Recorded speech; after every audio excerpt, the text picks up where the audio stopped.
자, 이번 시간에는 제8장에 해당하는 문제를 같이 풀어보도록 하겠습니다. 자, 문제 1번.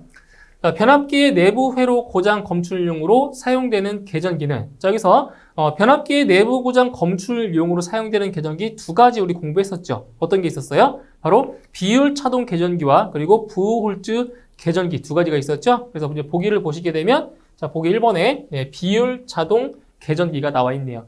그럼 보기 2번 같은 경우는 과전류 계전기는 이제 과전류가 흘렀을 때, 그죠? 과전류가 발생했을 때 동작하는 계전기가 바로 과전류 계전기고요.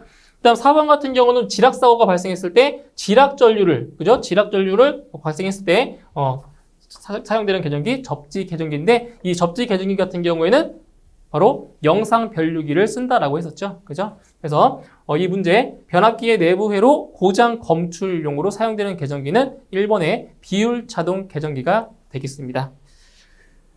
다음 2번 열동 계전기의 설치 목적은, 자, 열동 계전기 서머 릴레이라고 했죠. 자, 열동 계전기 같은 경우에는 뭐 전동기 같은 경우에 과부하가 걸렸을 때, 그죠? 전동기를 보호하기 위한 목적이라고 했어요. 그래서 전동기의 과부하 보호, 여기가 바로 답이 되겠네요. 열동 계전기. 다음 문제 3번. 삼상 3선식 전원으로부터 80m 떨어진 장소에 50A 전류가 필요해서 14제곱mm 전선으로 배선하였을 경우 전압 강하는 몇 볼트인가? 단 리액턴스 및 역류는 무시한다라고 했습니다. 자, 이 문제 같은 경우에는 이제 그 전선의 단면적 구하는 공식이 있죠. 전선 단면적 A는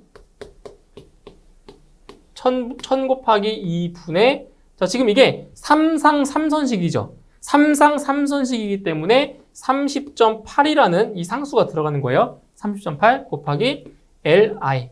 그죠? 이 공식에서, 자, 무엇을 구하는 거냐면, 자, 전압 강하를 지금 물어봤어요. 전압 강하. 요 2의 값이죠. 2의 값. 2의 값. 그러면 요 단면적과 전압 강하를 이렇게 위치만 바꾸시면 돼요. 식을 변형할 때. 자, 그러면 전압 강하 2는 1000 곱하기 A분의 30.8 곱하기 Li가 되는 겁니다. 이제 문제에 나와 있는 값들을 그대로 대입만 하시면 돼요. 자, 그러면 1000 곱하기, 이건 전선의 단면적이죠? 14제곱m라고 했어요. 14제곱m 분의 30.8 곱하기, 자, 지금 L은 선로의 길이인데 지금 몇 미터 떨어져 있다고 했어요? 바로 80m가 떨어져 있는 거죠. 그럼 L 값은 80m고요. 그 다음에 전류는 50A라고 했어요. 50A. 자, 이렇게 해서, 자, 계산을 해주시면 전압 강하는 대략적으로 한 8.8V 정도가 나오게 됩니다. 예, 정답은 3번. 자, 다음 문제 4번. 옥내 배선의 굵기를 결정하는 요소가 아닌 것은, 자, 전선의 굵기를 결정하는 세 가지 요소가 있었어요. 바로 허, 기, 전. 그죠? 허용 전류, 그 다음 기계적 강도, 그 다음 전압 강하. 그죠? 그래서 보기 중에서 전선의 굵기를 결정하는 요소가 아닌 것은 4번의 역률이 되는 거죠. 정답 4번. 다음 문제 5번. 발전기의 부하가 불평형이 되어 발전기의 회전자가 과열 소손되는 것을 방지하기 위하여 설치하는 계전기는, 자, 이거 어떤 거예요? 자, 발전기의 부하가 불평형이 되어서, 그죠? 불평형이 되어 발전기의 회전자가 과열 소손되는 것을 방지하기 위한다. 바로 역상 과전류 계전기라고 했죠. 그죠? 정답 1번입니다. 그래서 부하가 불평형이다라고 하면 역상 과전류 계전기를 떠올리시면 되겠습니다. 다음 문제 6번. 자, 전선을 접속할 때 주의하여야 할 사항이 아닌 것은, 자, 여기 보세요. 1번. 접속부는 노출시켜 확인이 가능하도록 할 것. 틀렸죠? 접속부는 반드시 노출시키면 안 된다라고 했습니다. 위험합니다. 자, 1번 틀렸고요. 2번. 접속 부분의 절연 성능은 타 부분과 동등 이상이 되도록 할 것. 맞고요. 3번. 접속점의 전기 저항이 증가하지 않도록 할 것. 3번도 옳게 설명되어 있죠. 4번, 전선의 인장 강도를 20% 이상 감소시키지 말 것. 4번도 맞게 설명이 되어 있습니다. 그래서 옳지 않은 것은 1번이 되겠습니다. 다음 문제 7번. 지시 전기계기의 일반적인 구성 요소가 아닌 것은, 자, 지시 전기계기의 구성 요소 세 가지라고 했어요. 세 가지. 바로 구동장치, 제어장치, 제동장치 세 가지라고 했습니다. 그래서 보기 1번의 가열장치는 해당 사항이 안 되죠. 정답은 1번입니다. 다음 문제 8번. 저하 목내배선의 준공검사의 조합으로 적당한 것은, 자, 세 가지 시험을 한다고 했어요. 그죠? 세 가지 시험. 바로 절연저항 측정과 그리고 접지저항 측정, 그리고 마지막 도통시험. 이렇게 해서 준공검사의 조합으로 만든 것은 3번이 되겠죠. 그죠? 세 가지입니다. 절연저항, 접지저항, 그리고 도통시험. 이 세 가지를 시험을 하게 되어 있습니다. 다음 문제 9번. 분전반에서 25m의 거리에 단상 교류 100V, 20A 전열기를 설치하였다. 전압방아를 2V 이하로 하기 위한 전선의 최소 굵기는 몇 제곱밀리미터인가? 자, 전선의 지금 단면적을 물어봤습니다. 전선의 단면적. 바로 A는 1000 곱하기 2분의, 지금 여기서는 자, 몇 선씩이지 안 나왔잖아요. 근데 지금 단서가 어디 있냐면 여기 있어요. 여기 전열기. 전열기 같은 경우는 이거 어떻게 쓰냐? 전열기는 단상 2선식으로 보시면 돼요. 단상 2선식. 그렇기 때문에 여기 상수의 값이 얼마가 들어가요? 바로 35.6이 들어가는 겁니다. 단상 2선식이니까. 그죠? 삼상 2선식. 그리고 L 곱하기 자, I라고 했죠? 그대로 대입하시면 돼요. 자, 그러면 1000 곱하기 전압 강화를 2V 이하가 된다고 했죠. 2V 이하. 그럼 2V 대입하시면 되고요. 그 다음 35.6 곱하기, 그 다음 분전반에서 25m의 거리에 있다고 했습니다. 그죠? 선로의 길이는 25m가 되고요. 그 다음에 전류는 20A. 그죠? 20A. 자, 이렇게 해서 계산을 하시게 되면 이 값은 대략 8.9 정도가 나옵니다. 8.9 제곱밀리미터.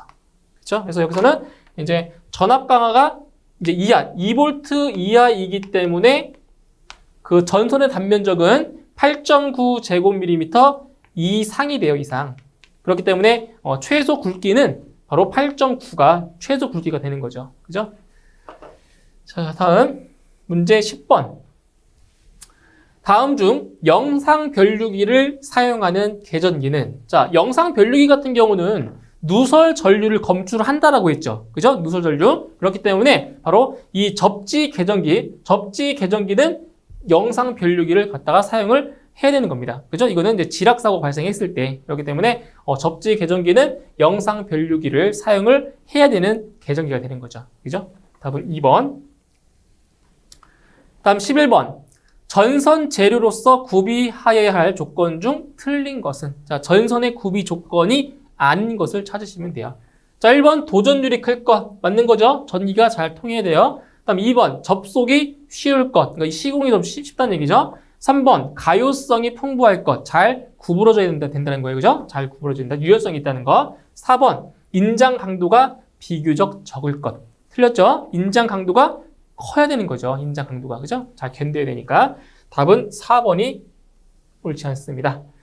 다음 12번. 전기 화재의 원인이 되는 누전을 신속, 정확하게 알리는 누전 경보기의 검출기로 사용되는 것은, 자, 뭐냐? 이건 누전 경보기의 검출기, 즉 누설 전류를 검출하는 것, 바로 영상 변류기라고 했죠? 답은 2번입니다. 누설 전류 검출 영상 변류기예요.